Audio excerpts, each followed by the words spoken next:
हे स्वागत है आपका एक और दिन की एक और कहानी में। आज हो गया है चंडीगढ़ से ऑस्ट्रेलिया की साइकिलिंग जर्नी का डे 421 और वेस्ट बंगाल में राइड करते हुए मुझे पूरे 27 दिन हो चुके हैं। चैप्टर 1 कूच बिहार से सफर की शुरुआत। तो ये शहर है कूच बिहार और मैं जा रहा हूँ मेघालय, और उसके लिए हमें सबसे पहले आसाम में एंटर होना है और वहां से फिर ब्रह्मपुत्रा रिवर को हम बोट में बैठ करके क्रॉस करेंगे, और वो भी लोकल्स के साथ क्रॉस करेंगे। सफर शुरू होगा असम के डोबरी से और हम जाएंगे मेघालय के फुलबाड़ी तक। तो जनाब ये करीब 25 किलोमीटर का लंबा सफर है और 2.5 घंटे में इसे पूरा किया जाएगा, लेकिन वो सब शुरू हो पाएगा तब जब हम निकलेंगे वेस्ट बंगाल से बाहर और जाएंगे आसाम तक।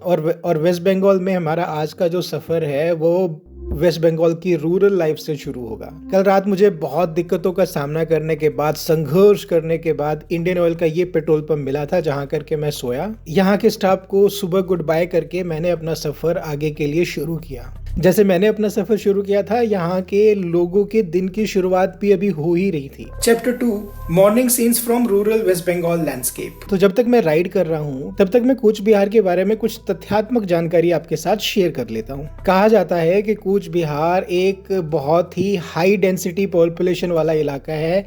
1 स्क्वायर किलोमीटर के अंदर 833 लोग रहते हैं, और जानते हैं हमारे देश का नेशनल एवरेज कितना है? सिर्फ 464 लोग पर स्क्वायर किलोमीटर। और ये जो इतनी घनी आबादी है, इसमें से 25% पॉपुलेशन मुसलमानों की है, और ये भी नेशनल एवरेज जो कि 14% है उससे करीब 2 गुनी है। मैंने 2 दोस्तों को एक मंदिर के बाहर खड़े हुए देखा, साथ ही देखे 2 बगुले जो पानी में बगुला भगत बन के खड़े हुए थे। Started feeling hungry to having that samosa which I purchased yesterday। West Bengal के इस इलाके में मैंने एक चीज गौर की है, और वो ये कि यहाँ के जो लोकल लोग हैं वो अपने अपने पशुओं को घर से ला करके खुले में रस्सी के साथ बांध देते हैं, और दिन भर वो उस रस्सी के साथ बंधे बंधे वहां पे चढ़ते रहते हैं, और शाम को आकर के उनको वापस अपने घर ले जाया जाता है।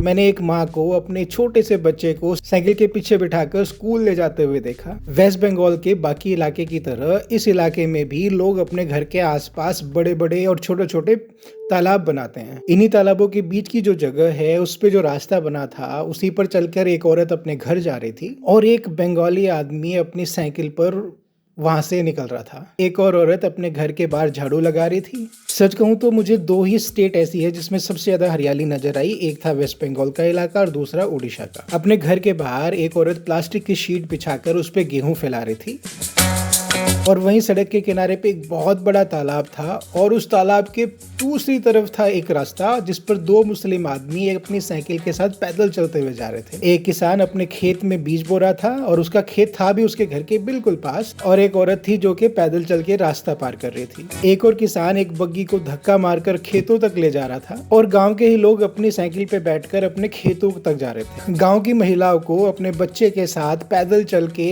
खेतों तक जाते हुए देखा, और वहीं पर एक गाय को रस्सी में बंधे हुए घास चरते हुए देखा। एक और औरत थी जो कि पैदल चल के अपने घर जा रही थी, और 2 बच्चे हाथ में फावड़ा लेकर के पता नहीं क्या खुदाई करने जा रहे थे। Can you imagine this? Just roadside, one hut, one is kind of a feed collected for the cattle. There is a plant and these 2 trees. They are looking so awesome that I cannot stop myself stopping here. I am loving it. It's so beautiful.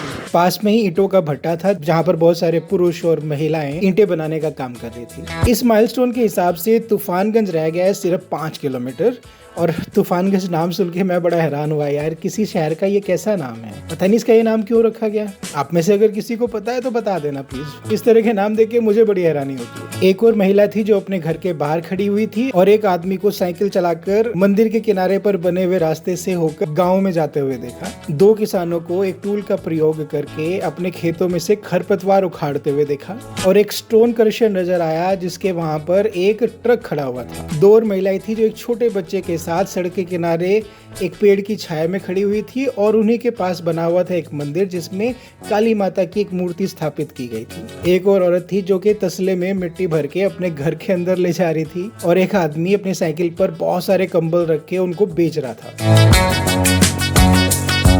That is the lotus flower. This one here. I have seen them after a long time. They are looking really beautiful. अध्याय 3, अचानक से सड़क के ऊपर मिला हुआ सम्मान। जब मैं साइकिल चला के जा रहा था तो सच में नहीं पता था कि अगले मोड़ पर कौन सी दास्तान बनने वाली है। So arrived at Tufanganj.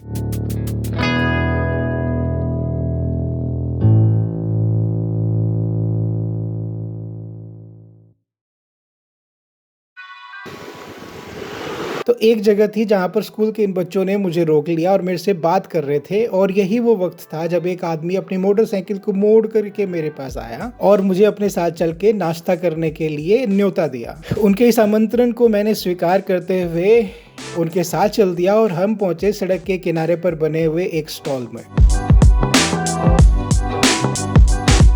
उनके अनुरोध पर मैंने वहां बैठकर सब्जी के साथ 2 पराठे खाए और 1 कप चाय पी, लेकिन पेमेंट की इन सज्जन ने।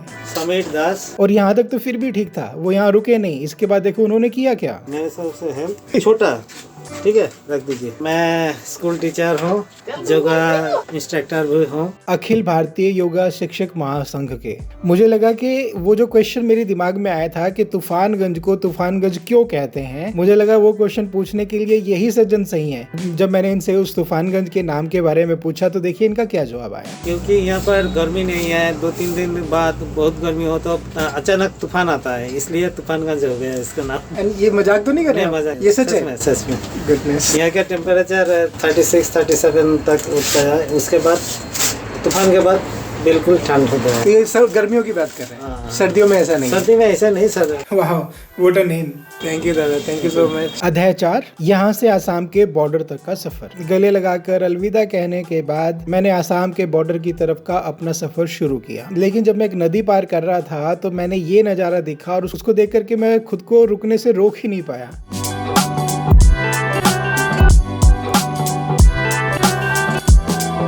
आप मेरे लेफ्ट साइड की ये शेडो देखो। इस तरह की जब आपकी लंबी छाया आपको नजर आए तो समझ आना कि सूरज की ऊंचाई अभी भी कम है, यानी कि अभी अभी सूर्योदय होकर के हटा है और वक्त हुआ है सुबह के 9:30 बजे का। अच्छा, क्या आपको पता है कि वेस्ट बंगाल में साइकिलिंग करने की सबसे बढ़िया बात क्या है? तो वेस्ट बंगाल में साइकिलिंग करने की सबसे बढ़िया बात यह है कि यहाँ पर आपको हर तरफ हरियाली नजर आ जाती है और इसके लिए आपको किसी गाँव में जाने की जरूरत नहीं है। हाईवे के दोनों तरफ ही इतनी हरियाली है, इस तरह की हरियाली मैंने तमिलनाडु और आंध्रा में नहीं देखी। सर्दियों का मौसम है और अच्छी धूप खिली है, तो सब लोगों ने अपने जो सर्दियों के बिस्तर हैं, कपड़े हैं, उनको उठा के बाहर धूप में फैला दिया है। अब आप इस औरत को देखो, इसने ये जो प्लास्टिक की शीट बिछाई है ना, तो सारे बिस्तर ये निकाल के धूप में डाल देगी ताकि वो गर्म रहे। Name of this place is RASIK, रासिक mill.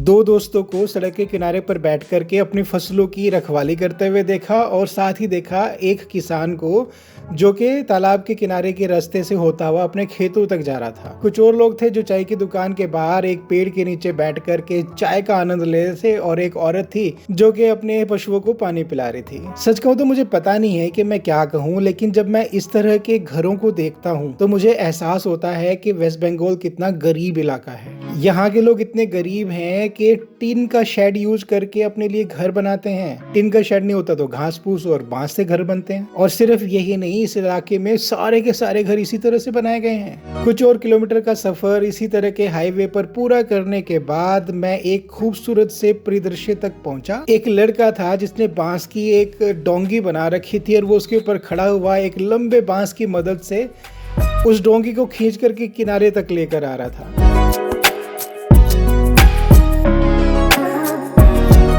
So as per the signboard, Nalbari is 248, Bizni 154, Guwahati 321, Rangya 266. So I'm very close to the Assam border.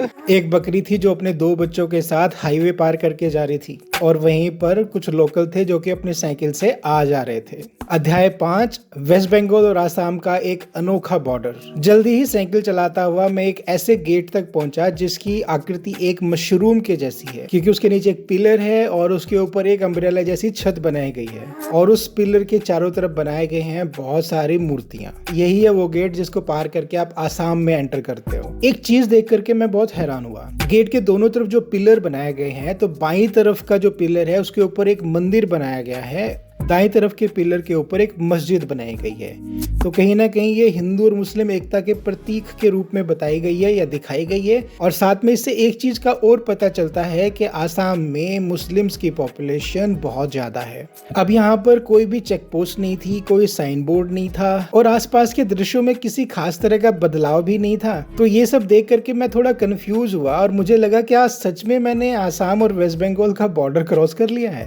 I just crossed Assam-Bengal border. So finally, welcome to Assam.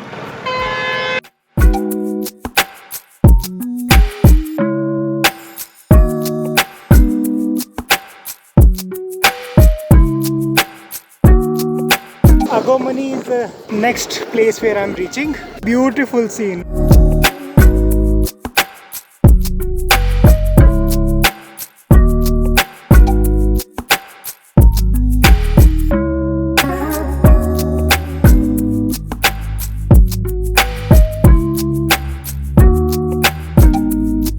Taken the shelter here under this and having something to eat. And see how cute he is. So in the lunch I'm having this YY Nepali version of the Tura, which is in Meghalaya, 126 km. So to reach there I have to go to Dhubri.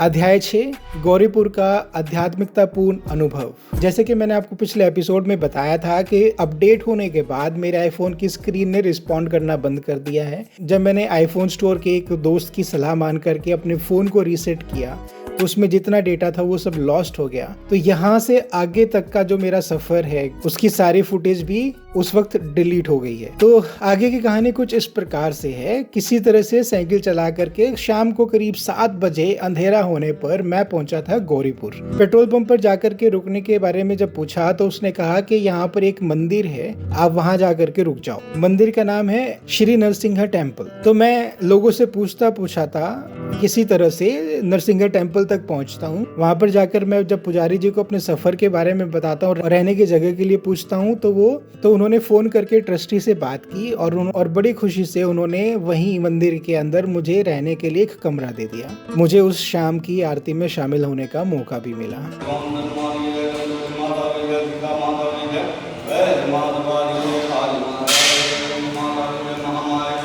भगवान नरसिम्हा की आरती के साथ इस तरह से मेरा आज का दिन यहाँ आकर के पूरा हुआ। यहाँ से कल अपना सफर मैं मेघालय के लिए शुरू करूंगा और क्रॉस करूंगा ब्रह्मपुत्रा रिवर। आज मैंने टोटल 69 किलोमीटर का डिस्टेंस कवर किया है और मेरी औसत स्पीड रही है 12.6 किलोमीटर की। मेरा आज का टोटल खर्चा है सिर्फ 20 रुपए का, वो भी तब जब मैंने वाई नूडल्स पैट करके 2 पैकेट खाए थे 10-10 रुपए के। ब्रेकफास्ट मुझे करा दिया था समीर दास भाई ने और डिनर में पंडित जी ने मुझे कुछ फ्रूट्स खाने के लिए दे दिए थे। आज मैंने क्या सीखा? आज मैंने सीखा है कि ये जो बॉर्डर है ना, ये एकदम बुलशिट है, बकवास है। ये जमीन के ऊपर कुछ लकीरें खींच देते हो और कहते हो कि अब आपका बंटवारा हो गया। ये आप वेस्ट बंगाल है, दूसरी तरफ आसाम है, फिर एक और लकीर खींच दोगे और कह दोगे कि वो मेघालय है। जबकि लैंडस्केप में, लोगों में, खान पान में बहुत ज्यादा फर्क और अंतर नहीं आता है। लेकिन इन सब के बॉर्डर बनाने की वजह से एक प्रॉब्लम होती है कि बंगाल में रहने वाले बंगाली हो जाते हैं, आसाम में रहने वाले असमीज हो जाते हैं, मेघालय में रहने वाले गारो और खासी हो जाते हैं और हम जैसे नॉर्थ इंडियन हो जाते हैं। इसी तरह से किसी को मराठी, किसी को गुजराती, पता नहीं क्या क्या बना दिया इन बॉर्डर्स ने। इन सब चीजों के फायदे चाहे जो भी हो, लेकिन एक चीज तो ये बखूबी कर देते हैं और वो है हम लोगों को बांटने का काम। इस तरह के जब लेबल्स हमारे ऊपर चिपका दिए जाते हैं ना, तो इससे हमें कुछ प्राउड फील नहीं होता है, ये हमें स्पेशल नहीं बनाते, लेकिन साथ ही साथ किसी को सुपीरियर और किसी को इन्फीरियर होने का एहसास जरूर करा देते हैं। तानी हम सब कब भारतीय कहलाएंगे? सोचो कैसा वो दिन होगा जब हम इन रीजनल आइडेंटिटी से ऊपर उठ करके खुद को हिंदुस्तानी, भारतीय, इंडियन कहलाना पसंद करेंगे। शायद इसे समझने में आप मेरी मदद कर पाओ। तो आपके जो भी विचार हैं इसके बारे में प्लीज कमेंट सेक्शन में जाइए और अपने विचार जरूर व्यक्त कीजिए। क्या मेरा ये सोचना सही है? आपके विचार जानकर सच में हार्दिक प्रसन्नता होगी। तो मुझे लग रहा है आज की कहानी में इतना ही है। अगर आपको मेरी जर्नी की इस तरह की ये कहानियां पसंद आती हैं, मेरे चैनल साइकिलिंग बीस्ट को सब्सक्राइब कर लीजिए और बेल आइकन दबा दीजिए ताकि मेरी हर आने वाली वीडियो की नोटिफिकेशन आपको सबसे पहले मिल जाए। ये एक ऐसा दिन था जब मुझे अपने बारे में सोचना पड़ रहा था कि यार मैं यहाँ आया क्यों हूँ। ये वो दिन था जब मैं क्रॉस कर रहा था जलेदापारा नेशनल पार्क और मुझे सच में नहीं पता था कि इस जगह को मैं क्या कहूँ, सबसे खतरनाक या सबसे खूबसूरत। लेकिन उस दिन के सफर की समाप्ति होने तक मुझे कहीं ना कहीं इस बात का एहसास हो गया था कि मैं इसको क्या कहूँ, अत्यंत खूबसूरत जगह या अत्यंत खतरनाक जगह। अगर आप भी इस कहानी का हिस्सा बनना चाहते हैं तो इस वीडियो के बाद मैं यहाँ ऊपर की तरफ वो लिंक दे रहा हूँ, इस वीडियो के बाद जाकर के जरूर देखना। जिन जिन लोगों ने मेरे सफ़र पर मेरा साथ दिया है उनके नाम मैं यहाँ पर दे रहा हूँ, एक बार पढ़ जरूर लीजिएगा। आज की वीडियो में इतना ही है। अब हम मिलेंगे एक और दिन की एक और कहानी के साथ अगली वीडियो में। तब तक अपना ध्यान रखिए। Bye bye.